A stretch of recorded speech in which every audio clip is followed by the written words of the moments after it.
kesempatan kali ini kami akan membahas mengenai akad mudharabah. Secara bahasa, mudharabah berasal kata dari ad-darab, depresiasi dari wazan fi'il yang berarti memukul atau berjalan. Sedangkan secara istilah, mudharabah adalah menyerahkan modal kepada orang yang berniaga sehingga ia mendapatkan persentase atau keuntungan. Selanjutnya, dasar hukum dari akad mudharabah. Dalam Al-Quran diatur dalam Quran surat Al-Muzammil ayat 20 yang artinya, dan orang-orang yang berjalan di muka bumi ini mencari sebagaimana karunia dari Allah Subhanahu wa Ta'ala. Dari ayat tersebut, dilakukannya akad mudharabah itu berasal dari kata yadribun yang sama dengan makna mudharabah, yaitu melakukan suatu perjalanan usaha. Selanjutnya diatur dalam Quran surat Al-Jumu'ah ayat 10 yang artinya, apabila telah ditunaikanlah sholat, maka bertebarlah kamu di muka bumi ini dan mencari karunia Allah Subhanahu wa Ta'ala. Dari kedua ayat tersebut dapat disimpulkan bahwa akad mudharabah itu dilaksanakan oleh mudharib atau pengelola, yaitu orang yang berpergian di muka bumi ini Allah. Selanjutnya, hadis diriwayatkan oleh Ibnu Majah dari Su'aib yang artinya, Nabi Muhammad SAW bersabda, ada 3 hal yang mengandung berkah dalam jual beli yang ditangguhkan melalui hidroh atau memberi modal kepada orang lain dan mencampurkan gandum yang berkualitas baik dan berkualitas rendah untuk keperluan rumah tangga, bukan untuk dijual. Selanjutnya, ijma dan hias. Untuk ijma itu ada sebuah hadis yang menyatakan bahwa golongan dari para sahabat menggunakan harta anak yatim atau mudharabah, hal itu diperbolehkan. Sedangkan mudharabah yang dikiaskan, di situ dijelaskan bahwa di dunia ini ada orang miskin dan orang kaya. Maka dari itu, orang kaya sebagai pemilik modal dan orang miskin sebagai penyalurnya, atau secara tidak langsung sebagai orang yang memberikan kerjanya.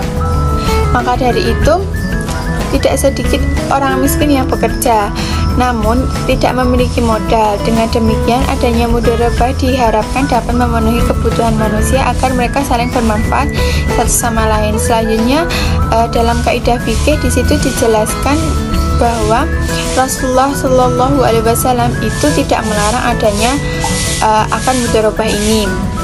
Mungkin itu saja presentasi dari saya. Selanjutnya akan dilanjutkan oleh rekan saya. Terima kasih. Saya Kamelia Azizah melanjutkan materi yaitu syarat dan rukun akad mudharabah. 1. Rukun akad mudharabah. A. Pelaku terdiri dari sahibul mal dan mudharib. B. Objek mudharabah, modal dan kerja. C. Persetujuan dua belah pihak, ijab dan qabul. D. Nisbah, keuntungan. 2. Syarat akad mudharabah. A. Sahibul mal dan mudharib. B. Sigot ijab qabul. C. Modal. D. Nisbah, keuntungan. Selanjutnya, pembagian dan praktik akad mudharabah dalam LKS atau Lembaga Keuangan Syariah.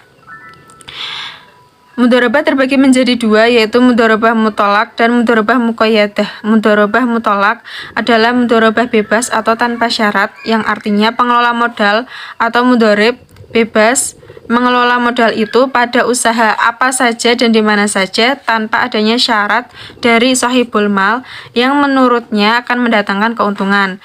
Nah, untuk mudharabah muqayyadah adalah penyerahan modal dengan bersyarat atau dengan syarat-syarat tertentu. Jadi pengelola modal atau mudharib akan mengikuti syarat sesuai dengan kesepakatan bersama dengan sahibul mal tentang modal tersebut.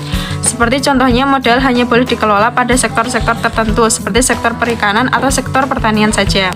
Nah, selanjutnya akad mudharabah dalam LKS atau Lembaga Keuangan Syariah sesuai dengan skema, yaitu adanya pengelola modal atau sahibul mal, adanya pemilik modal atau sahibul mal, adanya pengelola modal atau mudharib yang melakukan akad kerjasama suatu proyek.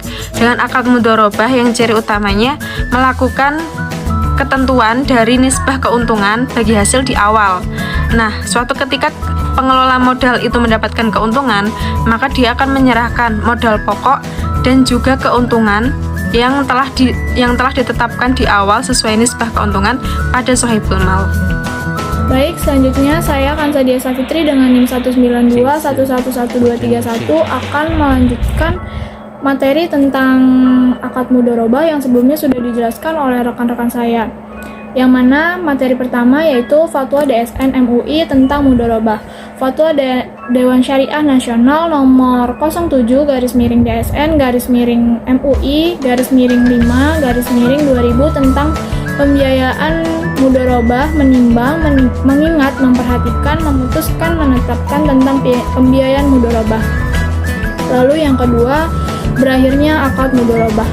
Adapun akad mudharabah ini akan batal akadnya ketika mencakup hal-hal berikut, yaitu pertama, masing-masing pihak menyatakan akad batal. Lalu yang kedua, salah seorang yang berakad mudharabah dinyatakan meninggal dunia. Jika pemilik modal yang wafat, menurut jumhur ulama, akad tersebut batal karena akad mudharabah sama dengan akad wakalah, yang mana akad wakalah sendiri merupakan perwakilan yang gugur disebabkan wafatnya orang yang mewakilkan. Lalu yang ketiga, salah seorang yang berakad gila.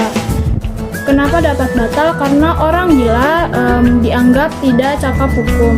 Lalu yang keempat, pemilik modal murtad atau keluar dari Islam. Hal tersebut akan langsung menjadikan akad mudharabah batal.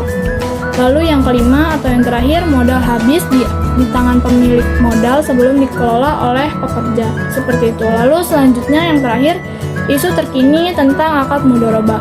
Sesuai dengan laporan statistik perbankan syariah OJK, dengan akad mudharabah pada triwulan pertama tahun 2017 berkontribusi sebesar 17,3% dari total pembiayaan perbankan syariah Indonesia. Porsi pembiayaan yang masih relatif kecil ini menjadikan akad mudharabah terus didorong untuk dikembangkan dan digunakan oleh perbankan syariah, karena konsep mudharabah di mana satu pihak memberikan modal sedangkan pihak lain mengelola modal dengan nisbah bagi hasil yang disepakati sebenarnya secara kultural telah lama digunakan oleh masyarakat Indonesia di berbagai daerah, dan hal tersebut merupakan ciri khusus dari akad mudharabah sebagai pembeda antara aktivitas perbankan syariah dengan perbankan konvensional. Sekian dari kelompok kami, apabila ada salah kata mohon dimaafkan. Wassalamualaikum warahmatullahi wabarakatuh.